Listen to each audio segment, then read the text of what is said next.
Fala, meu povo, minha pova, tudo bom com vocês?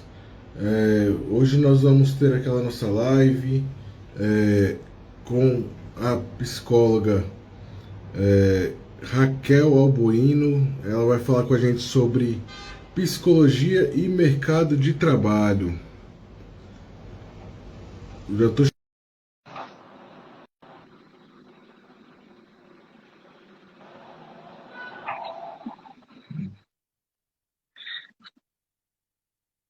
E vamos bater um papo sobre esse tema importante. Oi, Olá, Raquel, boa tarde, boa noite, né? Já. Tudo bom? boa noite. Menina, eu vou já tirar esse fone de ouvido aqui pra melhorar. E aí, pessoal do chat, se puderem já me informar se está ouvindo bem a gente, se está vendo bem. Estão ouvindo bem? Estão vendo bem a gente? Consigo te ouvir direitinho. Ótimo, Agora, me diz se tá tendo alguma interferência de som, tá? Eu tirei o fone. certo.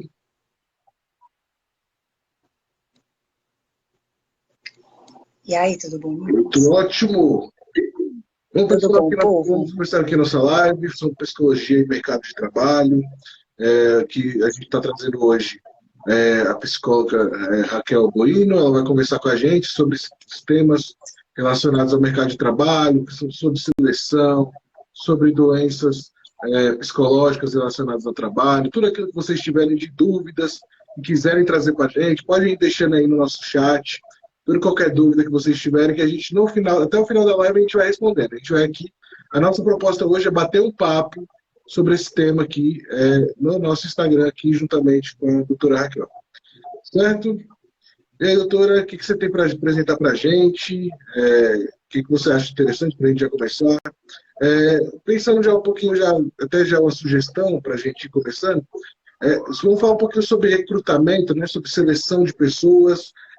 Qual é a diferença, por exemplo, de você ser recrutado por pessoas ligadas ao RH ou por psicólogos? Como é que essas pessoas podem se preparar para uma seleção, para alguma entrevista, para lidar com certas adversidades que podem acontecer dentro de uma seleção, por exemplo, para trabalhar em determinada empresa?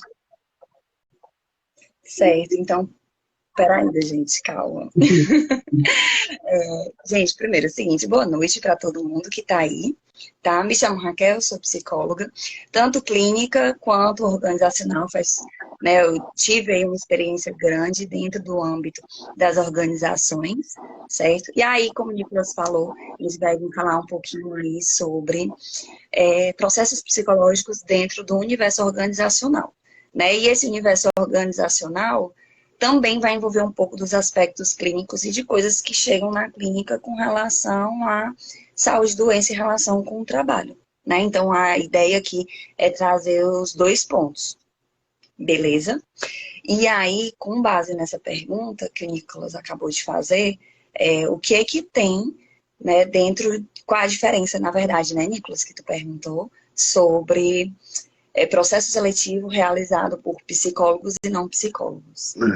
Bom, seguinte, as empresas hoje daqui, né, elas têm diversos profissionais dentro da atuação de RH, né, dentro desse processo seletivo. Na verdade, um processo seletivo ele pode ser realizado até pelo próprio dono de uma empresa. Então, vai variar muito do porte dessa empresa, se tem RH, se não tem RH, né? Então, assim, os processos seletivos em que as pessoas acabam se submetendo pode ter uma variedade gigantesca, né? E então, tem muita gente, às vezes eu acompanho no LinkedIn, né? Tem muita gente que fica indignado com alguns processos seletivos que passam. E aí isso vai falar muito sobre como é que vai ser essa empresa. E aí, por isso, é tão fundamental um profissional qualificado, né, dentro dessa instância. Basicamente, a diferença em profissional que tem, né, psicologia, né, e aqueles profissionais que não têm, é que um psicólogo dentro de um processo seletivo, ele consegue abordar alguns aspectos, identificar alguns aspectos que são super importantes para a aquisição daquela pessoa no sentido de saúde mental mesmo, né? No sentido de qual é a repercussão, não só o perfil, né, que essa pessoa ela também vai ter dentro desse local de trabalho. Um administrador, por exemplo, uma pessoa do recursos humanos, o próprio líder, né, o próprio gerente, enfim, dono de empresa, talvez ele consiga identificar ali as capacidades daquela pessoa, consiga identificar, né, o perfil técnico, que é basicamente aquele currículo que é apresentado, né? Mas aí não consegue talvez visualizar a longo prazo quais são os aspectos que essa pessoa ela pode estar vivendo que vai repercutir também dentro desse lugar de trabalho. Ah, Basicamente, é isso. ótimo. E assim, como é que são realizados esses filtros em relação às pessoas? Por exemplo, tem muitos candidatos que mandam currículos para as empresas. E não necessariamente eles são chamados para entrevista. E quando são chamados, não necessariamente eles são selecionados a participarem daquela empresa, são realmente contratados por aquela empresa. Como os donos, ou como você auxiliaria, por exemplo, os donos de determinadas empresas nessa seleção de pessoas e como são analisados os filtros em relação às pessoas, principalmente eles analisando a psicologia? Tá. Então, tem os aspectos psicológicos dentro de um processo seletivo, ela não está na triagem dessas pessoas. O recrutamento e seleção, ela tem algumas etapas para acontecer. As etapas, elas acabam sendo, né, uma conversa com o gestor, um alinhamento para a gente entender qual é a necessidade. Isso não é uma diferenciação de ser psicólogo ou não, né? É um perfil, uma ficha técnica mesmo, que ela é respondida para a gente entender, e a gente, que eu digo recrutador, tá? Entender qual é a necessidade daquela empresa. A partir dessa necessidade, existem necessidades comportamentais, necessidades técnicas e necessidades de habilidade. Fora que também existem algumas necessidades intrínsecas ao negócio. E aí, esse aspecto que é mais intrínseco é onde a pessoa ela vai só saber no momento de uma entrevista. Então, de primeira ordem, quando uma pessoa encaminha, né, um currículo ali, se candidata a uma vaga, o primeiro filtro é a triagem através de quais componentes aquele currículo, enfim, pode estar trazendo que mostre ser interessante para a empresa, nesse sentido mesmo de aspecto técnico e também de habilidades. Raquel, como é que uma habilidade ela pode ser percebida dentro, por exemplo, de um currículo? Você não conhece a pessoa, ela pode estar ali mentindo. Pode, né? E a gente, inclusive, se depara muito com isso, né? Que aí acho que na entrevista comportamental a gente tem que verificar e questionar, né? Mas, assim, basicamente, a gente percebe qual é a função que aquela pessoa ali exerceu dentro das experiências anteriores. Como, por exemplo, uma pessoa que trabalha no financeiro, já tem experiência com aquilo, em teoria, a gente já faz uma leitura de que uma pessoa para trabalhar no financeiro por uma determinada quantidade de tempo, a gente também faz uma relação com esse tempo, né? Ela já ali já deve ter desenvolvido a capacidade analítica, ela já deve ter ali sido boa numa questão de concentração ou não, né? Então, assim, o que ela pode ter manipulado ou não dentro daquelas rotinas de trabalho, que acaba que as empresas, elas têm como se fosse um caminhozinho próprio, entende? E aí, dentro desse caminhozinho próprio, que é basicamente as atividades que se repetem em toda a empresa, acabam que tem habilidades ali que já foram desenvolvidas ou que não foram. E aí cabe, na verdade, à empresa, o momento em que a empresa está, para saber se ela vai ter ou não capacidade de desenvolver essa pessoa. E aí, quando a gente olha o currículo, a gente também já faz essa avaliação de, tá, essa pessoa, será que ela já teve contato com aquilo que eu quero? E aí também tem um outro detalhe, que as pessoas elas não sabem. Um currículo, ele tem que ser sim enxuto, mas ele também tem que ter as informações importantes. Ou seja, a discriminação de atividades que aquela pessoa já entrou em contato, ou pelo menos que foram as atividades principais dela. Você falou um pouquinho aí de mentira. Tem um livro que eu gosto um pouco, assim, que eu já li, assim, chama O Corpo Fala. Talvez você já tenha conhecimento dele, assim. E gosto muito desses sinais não verbais. falando dos dois lados da moeda, como uma pessoa consegue identificar que a outra está mentindo, por exemplo, no processo de seleção, e como também uma pessoa pode esconder esses sinais. Você teria algumas amostragens assim, para dizer como é que as pessoas fazem que sugere que ela esteja mentindo ou falando a verdade, e como identificar esses dois lados, ou então até, de certa forma, obscurecer esse lado também da mentira para ver se consegue uma vaga, por exemplo. Pronto, então vamos lá. É assim, os componentes comportamentais, assim, a gente só sabe mesmo da pessoa, porque um currículo ele pode ser uma farsa, né? Mas a gente só sabe mesmo da pessoa na entrevista. A empresa, ela acaba adotando uma rotina de entrevistas, né? Que podem ser uma, podem ser duas, podem ter mais fases, um grupo ou não, com pessoas ou não.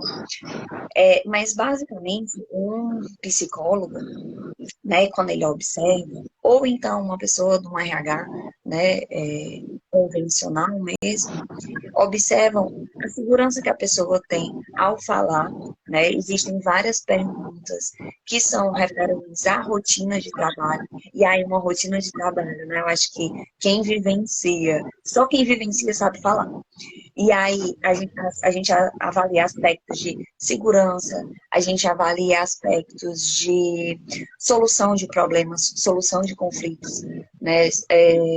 Maiores ou menores dificuldades. E aí, a partir da expressão, né, corporal dessa pessoa, a partir da colocação dela, é quando a gente vê, né, se existe um respaldo, se não existe um respaldo. E quando existem dúvidas, a gente pergunta. Muitas vezes as pessoas chegam em processos seletivos achando que tem que seguir um padrão direitinho. Existem profissionais que fazem, né, seguem um cronograma de entrevista, e aí é onde uma seleção ela pode ter uma falha muito maior.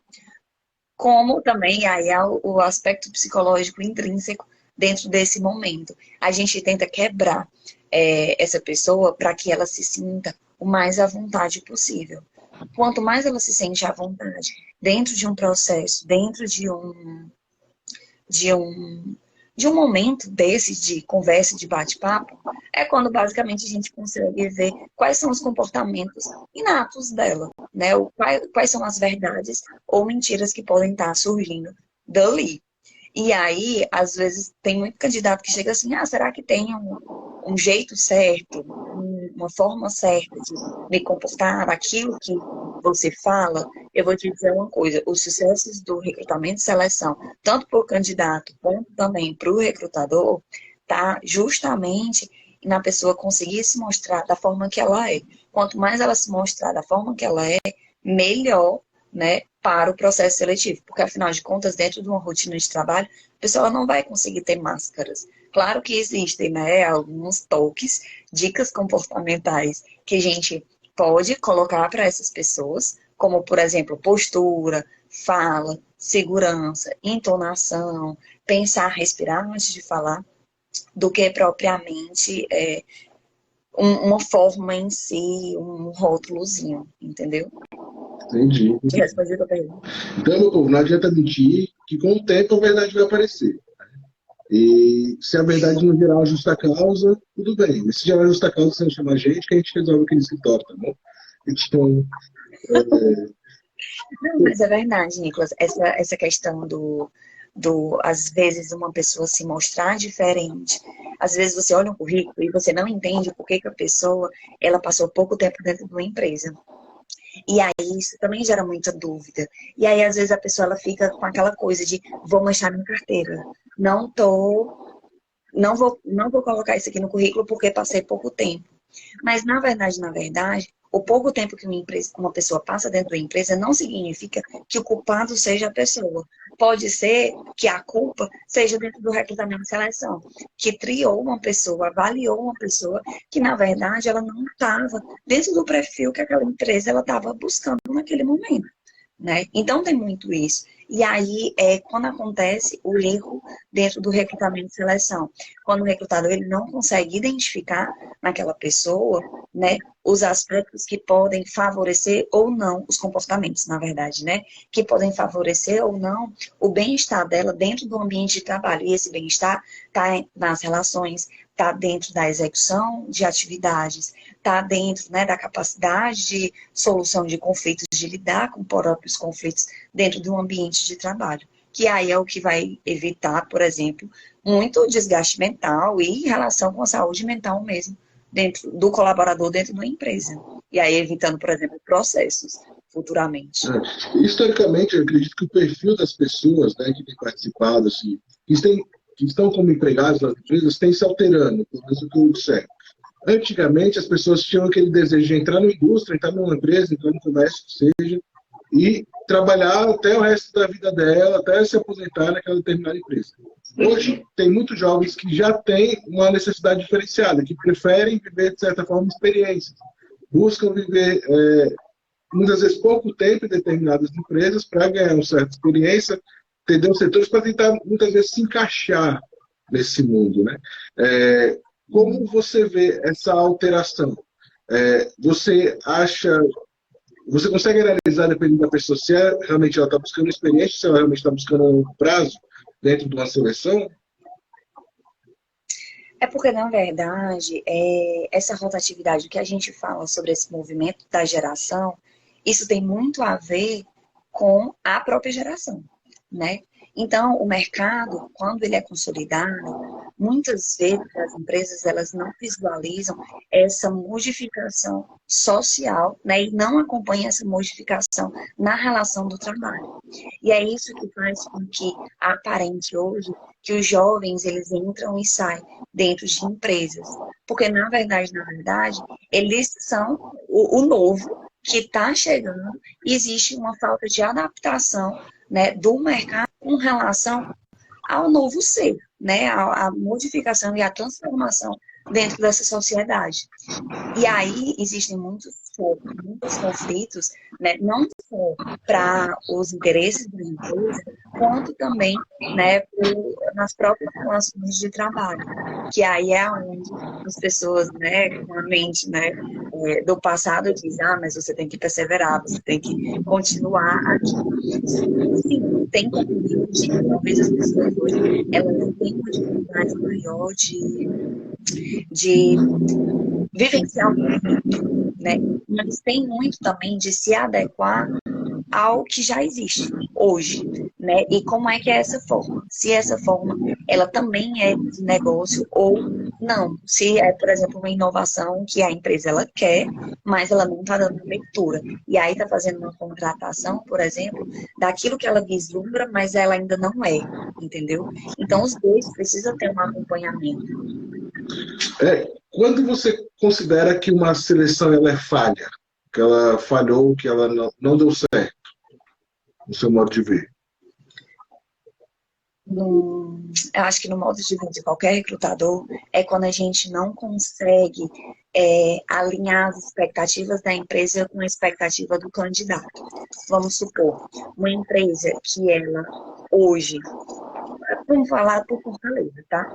Uma empresa que hoje ela quer tá movida, tá vendo aí, né? Que tá todo mundo entrando nas tecnologias, a inovação tá em alta, esse é o boom do mercado, ela tá querendo se preparar para isso. E aí ela faz a leitura do seguinte: preciso de pessoas que saibam o que eu não sei para implementar dentro da minha empresa. Beleza. Quando o recrutador ele absorve isso, ele também tem que absorver e ver, né, se a empresa, ela de fato, e aí a empresa a gente está falando de gestor, de liderança, se de fato eles estão abertos para fazer essa modificação dentro de uma cultura empresarial. Porque se ela não tiver, a gente pode morrer apresentando, colocando pessoas dentro daqueles espaços, e essas pessoas, elas podem sim, né, tentar responder àquela expectativa, mas a gente não vai estar atendendo essa realidade, né, de limitação. Então, né, o ideal é a gente encontrar, por exemplo, dentro desse cenário, uma pessoa que ela tem capacidade, né, de encontrar espaços e ter boas relações, por exemplo, de comunicação, de relações com pessoas mesmo, para também ser um líder ali para abrir e desenvolver as mentes que já estão ali dentro, entende? Então, a falha, ela acaba acontecendo quando a gente não consegue alinhar essas expectativas, né? E aí é onde acaba, por exemplo, trazendo muita frustração, muita desmotivação dentro do âmbito do trabalho e, por sua vez, fortalecendo crenças, né, talvez de lideranças sobre aquelas pessoas ou sobre a incapacidade de pessoas que, na verdade, têm a capacidade. E aí, todos esses aspectos a gente tem que fazer não só uma seleção de pessoas. A seleção, ela é uma porta de entrada, mas também lá dentro, intrinsecamente, tem que existir um desenvolvimento de gente, desenvolver uma mudança de mindset, que é a palavra também de hoje, né? Uma mudança de pensamento, uma mudança de linha para que a expectativa de quem já está lá dentro se alinhe com a expectativa daquele novo que vai chegar, para que quando finalmente o novo chegue, não seja, né, não tenha um estranhamento muito grande, porque uma seleção ela é falha quando acontece esse estranhamento, tanto de quem entra quanto de quem está lá dentro. Falando um pouquinho sobre, beleza, tivemos a seleção, entramos, conseguimos ser contratados em determinada empresa. Ou então contratamos um funcionário que consideramos adequado. Como estabelecer esse bom convívio do ponto de vista psicológico? Porque eu, na condição jurídica, só chega para mim os casos ruins, vamos dizer assim. Né? Quando há uma pressão psicológica, quando já está em um desenvolvimento de ansiedade, quando já dá um desenvolvimento de depressão, de burnout, que agora também é considerado uma doença do trabalho. O que fazer para evitar chegar nesse tipo de situação, de ter uma crise de ansiedade, de depressão no trabalhador, de forma geral? Então, aí entra um outro aspecto sobre a psicologia, uma discussão, né, que acaba tendo dentro do âmbito da psicologia, sobre a função de um psicólogo de fato dentro das empresas. Porque hoje a função do psicólogo dentro das empresas, ela acaba sendo voltada exclusivamente para aspectos de negócio, aspectos de RH, aspectos de empresa, e não um olhar de desenvolvimento humano, né? Porque isso é considerado ainda muito perda de tempo. O psicólogo organizacional dentro das empresas, ele tem pouquíssimo tempo. O valor, né, desse profissional, ele acaba sendo confundido. Primeiro, historicamente, né, veio numa função aí de colocar mais produtividade, e aí é onde não olhava para a saúde mental dos trabalhadores.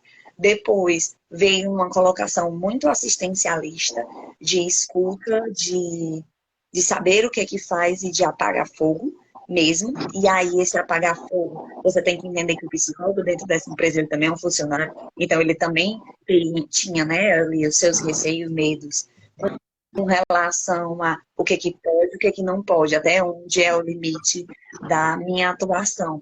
E aí tem até muitas pessoas que falam assim, quem é que demite o RH? Né? Eu acho que se trata justamente disso, porque como o psicólogo, ele é o líder daquela empresa, ele é um funcionário como qualquer outro. Mas, assim, a nova onda agora é o profissional do RH, a psicologia, ela está inserida voltada para o negócio. E esse voltado para o negócio, que é o movimento atual da psicologia dentro do mercado de trabalho, ela está aí tentando mostrar o aspecto humano e o aspecto do negócio para dentro da relação de trabalho. Fazer com que o trabalhador, ele consiga superar os seus desafios internos, né, as suas dificuldades internas, e eles consigam também fazer com que um dono de uma empresa, né, tenha a efetividade, tenha a produtividade, tenha os resultados do negócio que ele quer. Como é que a gente identifica, né, um psicólogo dentro de uma empresa?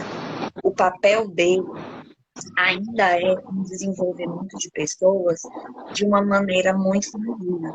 Então, existem, né, programas de desenvolvimento de líderes, né, programas de desenvolvimento de pessoas mesmo, né, de funcionários, que podem colaborar para que desenvolvam alguns aspectos comportamentais, no sentido de flexibilidade no trabalho, momentos de feedback com o funcionário para que, por exemplo, não chegue a ser uma agressão verbal, não seja um assédio moral, enfim, né? Existem alguns programas que são feitos, mas esses programas que são feitos têm sim uma vertente psicológica, mas não é ainda, né, uma coisa pontual, porque o psicólogo organizacional ele não está ali numa postura clínica, né? E aí a abertura dessas pessoas, existem dois mundos aí. A abertura das pessoas com relação ao que ela entende sobre aquele profissional da empresa, e aí o RH depende de cada RH de cada empresa, né? Qual é o posicionamento desse RH, e tem também o posicionamento da própria liderança com relação às pessoas, com relação a melhorar as pessoas, porque ainda assim o psicólogo, o RH, ele está abaixo de um diretor, né? Então, a gente primeiro faz uma conversa de cima para depois ir destrinchando para mais pessoas, né? Então, assim, a saúde do trabalhador que chega no RH, né, e não no psicólogo especificamente, ela acaba sendo direcionada. A gente tem um olhar sobre aquelas pessoas, né, tenta entender, trazer para mais próximo, conversar e fazer mediações de conflito, mas não necessariamente a gente consegue trabalhar aspectos íntimos dessa pessoa. O que a gente consegue fazer é direcionar, né, para um âmbito clínico, trazer, por exemplo, para o ambiente de trabalho, alguma promoção, né, que leve com que essa pessoa, em termos de benefício, consiga ter acesso a um psicólogo, consiga ter acesso ao próprio desenvolvimento dela. Dentro da empresa, especificamente, só vai ser trabalhado aquilo que é necessário para o negócio. O que acaba, querendo ou não, né, trazendo questões e patologias para a própria pessoa, porque uma vez que você destrincha, puxa um fiozinho, um outro fio ali é puxado. E aí ela tem que lidar com aquilo, né, que ela está sentindo e ao mesmo tempo vivenciando do lugar de trabalho. Agora, assim, como é que a gente consegue trabalhar a motivação do funcionário dentro da organização? No seguinte aspecto. Primeiro, se ele está motivado por algo que está acontecendo internamente ou por algo que está acontecendo externamente ao ambiente de trabalho. E quando a pessoa deve decidir em permanecer ou não na empresa. Porque hoje a legislação trabalhista, de forma geral, ela acaba causando um empecilho ao pedido de demissão, de certa forma. Porque tem o FGTS, tem o seguro-desemprego, então não querem perder esses ditos direitos que a pessoa realmente tem quando é demitida. E ela não quer pedir demissão por esse motivo. Como ela pode definir se está sendo bem proveitoso psicologicamente para ela permanecer ou não na empresa e também estar motivada ou não estar naquela empresa? A motivação,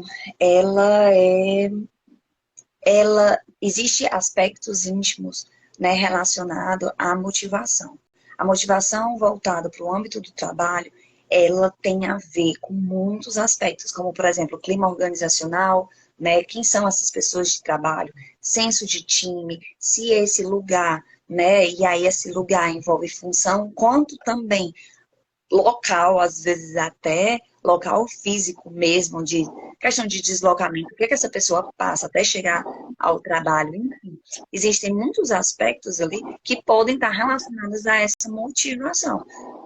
E aí também tem a ver também uma questão de cobrança, é uma vastidão, sabe, assim, que pode acarretar ou não na motivação dessa pessoa. Mas, geralmente, tem aspectos íntimos e aspectos componentes de trabalho, que os componentes de trabalho são, mais uma vez, clima organizacional, relacionamento com pessoas, relacionamento com a chefia, autonomia dentro desse lugar de trabalho, remuneração, também tem muito a ver, porque, querendo ou não, remuneração é o que dá o pão, né? Leva o pão para a mesa, e alimentação, qualidade de vida relacionada, né, a princípios básicos, motiva e desmotiva pessoas a estarem dentro de um ambiente de trabalho, né? A gente também tem que entender toda essa lógica. A partir da compreensão dessa lógica, a gente vai entender o que que a empresa ela está disponível, ela está disposta, ela pode proporcionar para esse funcionário. Quando é que uma pessoa ela pode repensar e saber se aquele lugar está fazendo bem ou não para ela?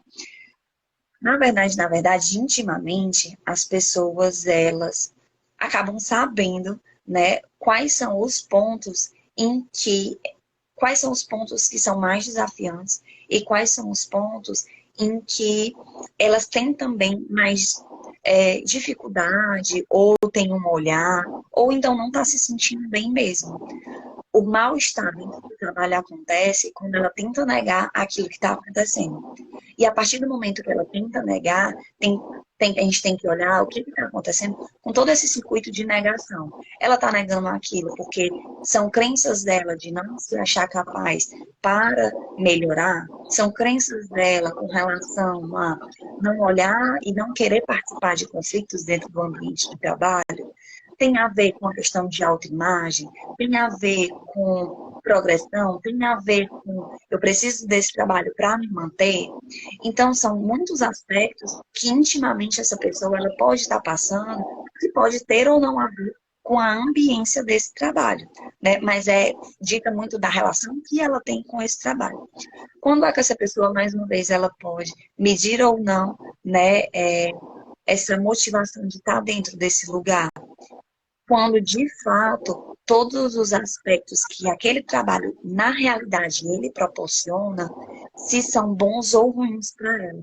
Porque a maioria das pessoas, elas tentam negar a realidade que vive. Negando essa realidade que vive, ela acaba negando também o que acontece intimamente com ela. E aí, uma vez que você nega, não resolve, né? Você só tenta ali empurrar com a barriga, achando que vai melhorar, mas dentro de uma rotina, ela vai se deparando frequentemente com coisas que não tá bom para ela. E uma vez que ela não tenta resolver, né, ela também não consegue, literalmente, arcar com o dia a dia e a rotina desse trabalho. E aí é onde vai existindo os acúmulos. É aonde, talvez, as discussões dentro do ambiente de trabalho, que um cenário específico, talvez, não seja uma discussão tão grande, vire, né, o estopim, vire a gota d'água. Até porque também, emocionalmente, tem que se entender o que essa pessoa está despendendo ou então colocando dentro dessas ambiências de trabalho. A gente acabou de receber aqui uma pergunta da Thaís, nossa colega, e você também conhece ela, nossa seguidora também. E é muito pertinente, eu acho interessante. Vale a pena manter um funcionário que ele traz bons resultados para você, financeiramente falando, né? A pessoa que trabalha comigo, ele é um excelente vendedor aqui na minha loja, o melhor vendedor que eu tenho, mas ele não tem uma boa relação com as outras pessoas. Vale a pena manter essa pessoa ou não? Vale a pena mais demitir, né, e contratar uma nova pessoa para o local, do que manter essa pessoa por ela não ter boas relações, um bom trato com os outros funcionários. Na sua opinião, o que você aconselharia? Existem dois aspectos que a gente observa. Aspectos burocráticos. Dentro dos aspectos burocráticos, né, demitir uma pessoa, ela acaba não sendo muito funcional e nem rentável para a empresa. Pensamento de psicólogo organizacional, né, com olhar relacionado ao negócio. Então, acaba que, uma vez que você demite uma pessoa, a empresa ela acaba tendo muito prejuízo, né? Prejuízo de resultados, prejuízo de mão de obra, prejuízo com relação a treinamento, prejuízo relacionado a vínculo trabalhista, né? E aí uma questão monetária, financeira mesmo, para dentro da empresa, se essa pessoa for contratada CLT, né? Existem todos esses prejuízos. Aspectos psicológicos que a gente tem que dar uma olhada. Treinamentos, né? Ela até colocou assim, essa pessoa está em treinamento. Então, é justamente isso. Olhar para a pessoa e também ver quais são os potenciais dela que, de fato, podem estar relacionados ao que a empresa quer. Porque vale a pena demitir uma pessoa quando os valores não são, né, os mesmos, quando os propósitos daquela pessoa não estão alinhados com os propósitos da empresa, e os propósitos, eles na verdade são propósitos muito mais relacionados a propósitos de vida, de pensamento a longo prazo, do que propriamente de relação. Porque se a gente for pensar em relação são pessoas, né? E aí, uma pessoa, se for sempre diferente de outra, que é naturalmente, acaba que a gente nunca vai encontrar alguém pronto, a gente nunca vai encontrar alguém como a gente para trabalhar como a gente dentro do nosso lugar de trabalho, né? Principalmente quando o negócio é nosso. Então, assim, a ideia é com que você possa identificar quais são as potencialidades daquela pessoa, se as potencialidades daquela pessoa existem dentro da realidade daquela pessoa no sentido do presente, né? Se ela quer desenvolver isso, porque também não adianta você estar fazendo um investimento de desenvolvimento, de treinamento, e a pessoa ela não querer, né? E você também avaliar se vale a pena mesmo, né? Aquele investimento enquanto pessoa, enquanto remuneração para o teu negócio, enquanto relações. Então, a ideia é que você traga a pessoa para perto, entenda a realidade íntima e também, né, as dificuldades, porque através das dificuldades é onde muitas vezes está a chave aí, né, para as melhores relações. E também, uma outra coisa, olhar o que é importante para a empresa, o que é importante para o negócio. Porque, às vezes, o que é importante para o negócio não é importante para a pessoa que estuda lá. É importante o dinheiro, é importante, né, o dia a dia de trabalho, é importante para você porque aquela pessoa está funcionando bem, mas, em termos de valores, princípios, acaba que, né, vai para o lado contrário. Então, dentro do processo seletivo, a gente observa muito isso. Qual é o valor que essa pessoa tem? Qual é o propósito? Qual é a perspectiva de futuro que essa pessoa tem para a própria vida? Porque, na verdade, um trabalhador, ele está ali construindo sonhos. Ele está ali, não é para tornar o empregador mais rico, né?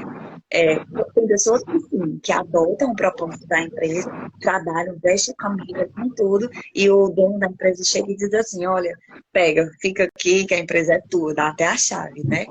Mas tem pessoas que não, que elas estão ali porque elas têm outros sonhos que não envolvem aquele lugar. Mas por pensar nesses sonhos, por ter esse propósito, acaba se alinhando com aquilo que a empresa também espera. Entendeu? Entendi. Eu costumo dizer assim, analisando, claro, do ponto de vista mais jurídico, que eu costumo chamar de regra dos 3 erros, que eu aprendi em palestras que eu já pude participar. Bom, o primeiro erro, no caso de relação ao funcionário, é meu.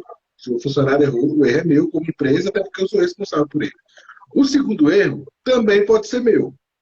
Agora, o terceiro erro, meu querido, você precisa começar a me ajudar. Né? Você está tendo uma dificuldade de relacionamento com as pessoas, você pode gerar, né? E a empresa tem que ficar esperta nesse sentido, e não adianta nada ele ser um bom vendedor e no final ele está gerando outros processos para a empresa. Porque, em regra geral, o que eu observo nos meus clientes é que eles não, em regra geral, não entram com ação trabalhista, por exemplo, buscando necessariamente o direito que eles têm. Até porque todas as empresas do Brasil, praticamente, 99% delas, têm 2 problemas: tributário e trabalhista. Ou não pagam os impostos da forma correta, ou não pagam os funcionários da forma correta. Então, eles entram com ação geralmente mais pela forma que eles foram tratados dentro da empresa, muitas vezes passando por humilhações. Infelizmente, aqui, eu já trabalhei em vários lugares do Brasil.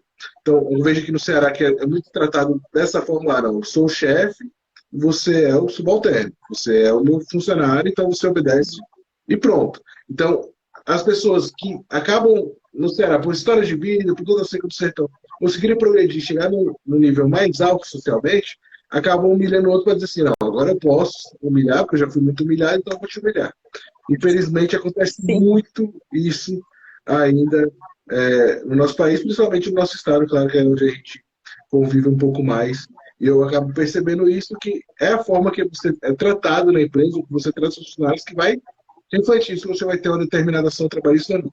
E uma pessoa, né, que porventura esteja atrapalhando as relações interpessoais, por mais que ela tenha trazendo um rendimento financeiro momentâneo para a empresa, a longo prazo, aquilo que eu observo vai gerar outros problemas de ordem trabalhista. Né? E eu acabo, claro, a gente tenta conversar, né? Os 3D assim, conversa uma vez, conversa outra. Não deu, meu querido, eu sempre aconselho meus clientes, né? As empresas que eu assessoro a mandar embora mesmo, infelizmente, para evitar outros problemas futuros que possam acontecer na empresa. Uhum. Bom, eu vou te dizer, o RH estratégico hoje, ele também olha que as pessoas elas entendem o RH estratégico como um RH desumano. É a relação que muitas vezes as pessoas fazem, né? A gente está saindo do movimento assistencialista para ir para esse estratégico. E aí é onde o desumano faz também, não esse lance dos 3 erros, porque a gente não, às vezes não reduz a 3 erros, né? Existem outros aspectos aí a serem olhados. Mas a gente sim também considera que uma quantidade de erros precisa ser olhada, vista, revista a longo prazo, para saber o que acontece. Mas a gente também olha aspectos assim, certo, o erro foi da pessoa, o erro duplamente foi dessa pessoa. Como é que está, não só quem está passando o serviço, a atividade, mas como é que está o processo? Como é que está a linha cronológica? Quais são os ruídos? E aí é onde a comunicação empresarial ela é muito importante dentro do ambiente de trabalho. Como é que estão os ruídos e o entendimento sobre o negócio e sobre aquilo que o funcionário entende sobre a atividade de trabalho? Porque também tem isso. Muitas vezes o erro ele é batido, né, na tecla porque é um erro de processo. É um erro que está ali e pode acontecer. De fato, um erro de processo é um erro de processo que vai repercutir financeiramente na empresa e que esse erro não pode acontecer, né? Mas se não está acontecendo, existe um compliance. Qual é a compreensão ali que está tendo uma falha? Essa compreensão, ela é de fato um erro da pessoa ou faz parte de uma rotina de trabalho? Ou é uma falta de compreensão sobre o intuito que aquilo tem a ver, que nem Charlie Chaplin, né? Tá ali fazendo, exercendo uma função, uma atividade, mas não sabe qual é o resultado fim. E aí que está o significado do trabalho para aquela pessoa. Então, fora, né, o aspecto técnico do fazer, também tem um aspecto simbólico de resultado, entendeu? Sim. E aí sim, claro, né? Uma vez que a gente entende que aquilo ali foi colocado, aquilo ali está explícito, que o dono da empresa está ali desenvolvendo, a equipe está toda ali simultânea, e existe, né, pessoas que não estão fazendo isso, não estão favorecendo, aí, claro, né, que acaba que a estratégia mesmo é substituir essa pessoa por alguém que possa, né, operar melhor a situação, não só de fazer, mas quanto entender o que é que aquele processo significa. Infelizmente, hoje não é obrigatório, como é obrigatório em outras circunstâncias, por exemplo, ter um psicólogo, né, na empresa ali diariamente, né, ou seja na parte de seleção, né, ou seja na parte mesmo de clínica. Né. Algumas empresas de grande porte, eu tenho observado que eles já têm ido nessa direção. Por exemplo, a Nike, no ano passado, ela afastou, ou melhor, ela parou a fábrica durante uma semana para que todos os funcionários pudessem se tratar, vamos dizer assim, refrescar um pouco mais a cabeça. Algumas outras empresas também de grande porte têm tentado dar um pouquinho mais de ênfase nesse aspecto. Mas, infelizmente, hoje ainda não é obrigatório esse tratamento, nem no ponto de vista, né, de seleção, né, porque não há obrigatoriedade hoje de um exame missional ou demissional ser acompanhado por psicólogo, embora algumas questões, por exemplo, eu como advogado acabo recomendando para os meus clientes, por exemplo, quando a pessoa já apresentou algum quadro, né, de problema psicológico, doença psicológica, no curso do trabalho, se afastou do INSS por ansiedade, se afastou por depressão. Eu sempre costumo pedir também que no exame demissional há um acompanhamento ali, psicológico também, dessas pessoas, para nem que seja uma última entrevista antes da demissão, para entender se o problema persiste, se o problema sendo, se o problema é também de ordem, empresarial. Então, nós temos essa dificuldade ainda hoje de definir, e também não há obrigatoriedade, né? Exceto em alguns casos específicos, que é exigido um psicotécnico, por exemplo, para pessoas que, para motoristas de caminhão, por exemplo, eles acabam tendo que fazer aquele exame no Detran, né? Anual, às vezes a cada 2 anos, né? Para definir se eles podem continuar exercendo aquela profissão. Mas, infelizmente, em regra geral, não é obrigatoriedade ainda.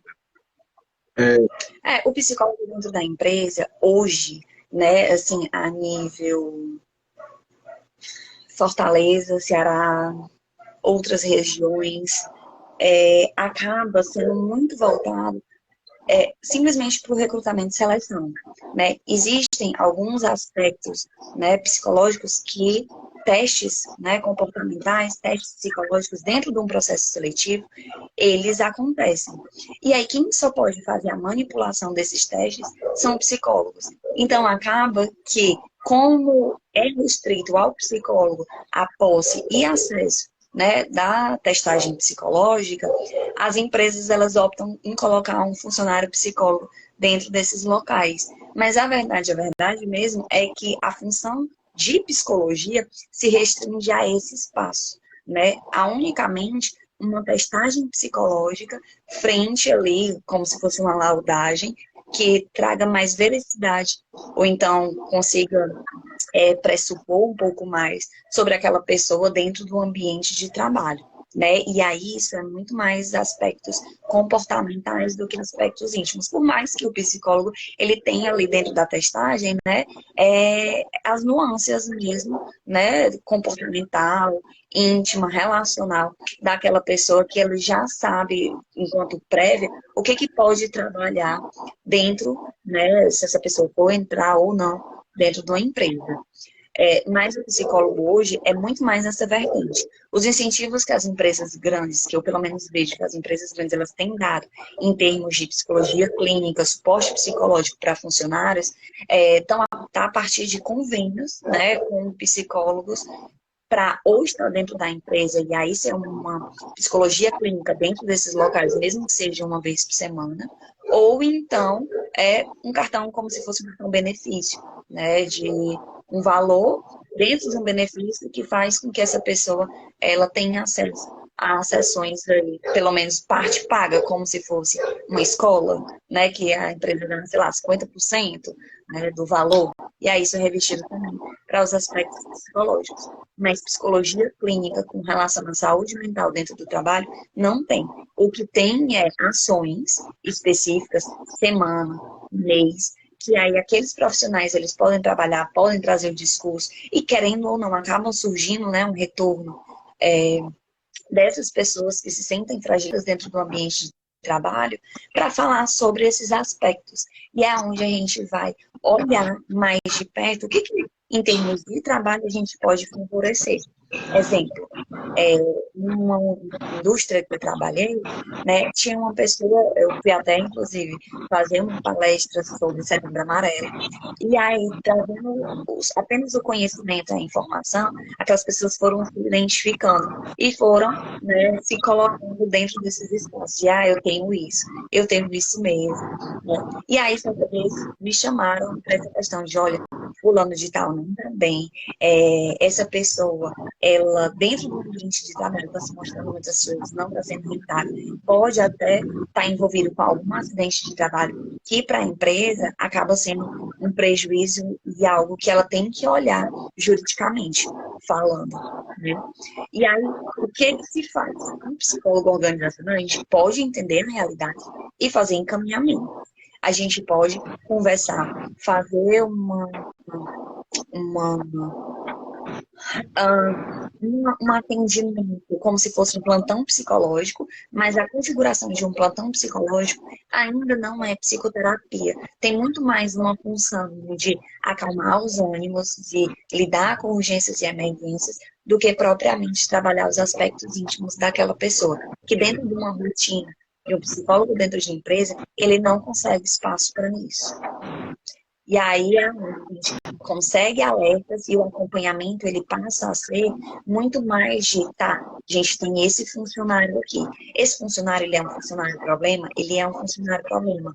Mas antes de ser um funcionário problema, ele é um funcionário, ele é um humano, ele é uma pessoa, né? Então, até onde a empresa pode fazer? Porque seria muito fácil descartar, né? Então, assim, existem empresas e empresas. Existem empresas que descartam, e existem empresas que estão engajadas dentro de um potencial, né, humano de desenvolvimento. Aquelas que estão, né, são aquelas que abrem espaço para favorecer o encaminhamento, para proporcionar, né, benefícios para aquelas pessoas que possam estar ali, né, sofrendo alguma angústia, algum desgaste, alguma perspectiva, né, mais íntima. Certo. Tem mais algum assunto que a gente não abordou ainda, que você queira abordar, que acha relevante, bastante importante? Olha, eu coloquei uma caixinha de pergunta hoje no meu Instagram, né? E aí, dentro dessa caixinha de pergunta, surgiram aspectos, na verdade, eram muito mais dúvidas, né? Do que de processo seletivo em si, sobre o olhar que esse psicólogo tem, né, dentro de um processo seletivo, propriamente dito, né? E aí, tem sim. Devo apresentar os meus defeitos dentro de um processo seletivo? Como que isso é percebido? Né? E aí tem muita essa questão de coloco ou não coloco os defeitos, digo ou não digo, né, o que que tem, você ou não vou ser descartado com relação a esses defeitos. Gente, os defeitos, acho que os pontos positivos e pontos negativos, acho que é assim que a gente pergunta, né? Que a gente pergunta dentro de um processo seletivo, está ligado a gente conhecer um pouco mais dessa rotina dessa pessoa, a autopercepção dela enquanto aquilo que é defeito. Porque pode ser que, dentro do ambiente de trabalho, esses defeitos eles possam surgir, eles apareçam, eles se tornem. Uma vez que uma pessoa já tem um autoconhecimento sobre aquilo, né, a gente sabe aonde a gente vai poder pontuar ou não. Um defeito, ele não é eliminatório, mas um defeito, ele pode se tornar eliminatório quando ele não tem a ver com aquilo que a gente está precisando em determinado momento. Como, por exemplo, eu sou muito crítico, eu sou muito perfeccionista. Então, vamos pegar esses dois aspectos. Esses dois aspectos para um cargo de administrativo financeiro, para um cargo dentro da contabilidade, para um cargo, enfim, né, que precise de perfeccionismo, de um senso crítico, né, como, por exemplo, um gerenciamento de projetos, que precisa dessa criticidade, na verdade, esse defeito ele vai se tornar um ponto positivo. Ele não vai ser um defeito. Ele vai se tornar, pô, essa pessoa ela tem uma capacidade analítica. Esse perfeccionismo vai fazer com que ela evite erros, né? Hoje a minha empresa ela está sofrendo com erros. E não, eu estou buscando alguém que realmente esteja atento a isso, né? E aí é onde, por exemplo, dentro daquela empresa, a gente vai questionar, cadê aquele perfeccionismo que a pessoa teve? E aí é onde a gente vai fazer essa relação da questão dos 3 erros que você mencionou. De, tá, o meu negócio são 3 erros. Certo, esses 3 erros, tudo bem, mas vamos entender. O que está acontecendo? Você não era perfeccionista? Por que você está errando? O que está acontecendo? Porque uma pessoa que dentro do processo seletivo e já se identifica como perfeccionista, ela está num cargo que, em teoria, é para ela ser perfeccionista e ela está errando, alguma coisa pode também ter, além de ser um processo de uma pessoa, entendeu? Então, esses defeitos, ele é avaliado, os acertos, né, os, ai, gente, esqueci o nome. Enfim, as vantagens e desvantagens, né, de cada pessoa, tá muito ligada aonde essa pessoa ela vai estar. E aí que tá, né? Talvez uma dica aí para um processo seletivo é você avaliar os seus defeitos de hoje, perceber quais são os cargos que você está concorrendo. Porque você hoje pode fazer um desenvolvimento pessoal, né, para ficar pronto para uma vaga específica. Porque aquela vaga vai exigir de você aquilo, ou então vai exigir coisas que talvez você ainda não esteja preparado para estar. Mas você está buscando um emprego, você está buscando uma recolocação, porque você precisa unicamente de dinheiro para se manter. Então, dentro de um processo seletivo, a gente olha e a gente avalia isso, né? Os defeitos ou não, a gente faz essa relação. Uma outra pergunta que falaram aqui foi sobre postura. Se existe uma postura certa. Eu acho que eu comentei isso um pouquinho antes, né? E aí essa postura, ela tá ligada com...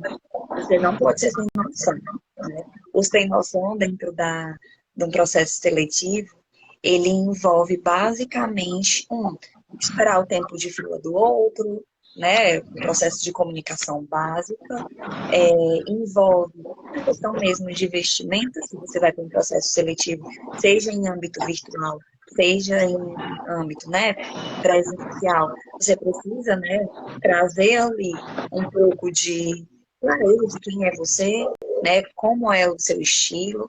Raquel, uma pessoa, ela pode ser, uma vez eu fiz um processo seletivo, em que a pessoa ela me questionou se ela poderia participar do processo seletivo já estando na entrevista, porque ela era tatuada, né? E aí a gente olha assim, não tem problema, né, a tatuagem, porque a gente entende justamente que é um movimento social. Hoje todo mundo, né, a maioria das pessoas, pelo menos, ela é tatuada. O mercado, ele, por mais que, ainda assim, existam empresas que valorizem pessoas, né, que, enfim, não tenham tatuagem, a maioria das empresas, elas são desconstruídas a esse modo. E uma tatuagem, ela não vai dizer a capacidade e as habilidades dessa pessoa, né? Então, assim, se uma pessoa, ela hoje não passa no processo seletivo por esses aspectos, assim, mais de personalidade relacionada a tatuagem, isso, né, muito mais tem a ver com a empresa do que propriamente com a pessoa e a capacidade dela, né? Mas assim, as empresas já são bem abertas, né? Enfim, o porte mesmo, né, que a pessoa tem que se preocupar é a forma de fala, se tem ou se não tem segurança sobre aquilo que fala, e aí, né, ter segurança daquilo que fala está intimamente ligado sobre a verdade daquilo que é dito. E o outro aspecto é, basicamente, a noção de esperar a linha lógica, né, e o tempo e o espaço para que o diálogo ele possa acontecer. É isso. É impressionante, assim, toda vez que vai fazer uma entrevista, tem sempre essa desculpa. Qual é o seu maior defeito? Eu sou perfeccionista. Eu sou perfeccionista. É quase um clichê de todas as entrevistas que você fez. Não, eu sou perfeccionista demais. Muito detalhista, né? E essa questão da tatuagem, do piercing, é importante salientar, por exemplo, que nós tivemos até uma legislação recente, faz uma semana, 15 dias mais ou menos, que as Forças Armadas proibiram a utilização de certas tatuagens no corpo da pessoa. Tá? Isso, eu gostaria até de deixar claro para todo mundo, que gerou muita confusão na internet, né? Principalmente nesse momento que a gente está muito polarizado, né? Muito esquerda, muito direita. Gente, isso aí eu tenho que deixar claro que é natural, tá? No mundo todo. Você não pode ter certos tipos de tatuagens que são contra, por exemplo, a sua pátria. Você não pode, por exemplo, estar no exército e ter uma tatuagem nazista. Isso, no mundo todo, em regra geral, é um consenso. Isso não quer dizer que você não pode fazer. Você pode, deve, não aconselho. Mas você não pode estar dizendo assim, ó, eu odeio o Brasil e querer entrar para o exército, sendo que sua função no exército é defender o Brasil. Então, é isso que a legislação quis trazer. Tá? Ela quis apenas colocar alguns exemplos básicos de que algumas tatuagens são proibidas. Não são todas. Tá? Não é porque você tem uma tatuagem que você vai deixar de entrar no processo seletivo. É meio que você dizer assim, você está num processo seletivo para ser um atleta e ao mesmo tempo você tem uma tatuagem no braço dizendo eu sou preguiçoso. Isso não faz sentido, não faz nem lógica. Então, as empresas elas podem te barrar, de certa forma, dependendo da tatuagem que você tem, mas isso não pode claramente categorizar um preconceito, claro, nessa contratação ou não dessa pessoa. Mas, claro, dependendo daquilo que estiver escrito na sua tatuagem, isso pode sim ser um empecilho de você ter um carro, principalmente um carro público, um carro de polícia, um carro de forças armadas, por exemplo. Nicolas, isso tem muito a ver com aquilo que eu mencionei sobre entender, né? Assim, a pessoa entender onde ela quer estar. Porque uma pessoa que coloca, né, que não gosta do militarismo, ou enfim, né, não gosta do Brasil e aí vai se filiar, né, se filiar não, mas se colocar dentro do exército, vai contra até o próprio valor, a própria crença que aquela pessoa ali tem sobre estar naquele lugar. Então, qual é o sentido de estar ali, né? Então, as pessoas, dentro de um processo seletivo, ela tem que entender que não se trata só de encaminhar currículos, não se trata só de se recolar, não se trata só de conseguir emprego. Sim, né, dentro da vida, dentro do aspecto pessoal, né, de sustentabilidade, talvez sim, né, ela precise daquilo.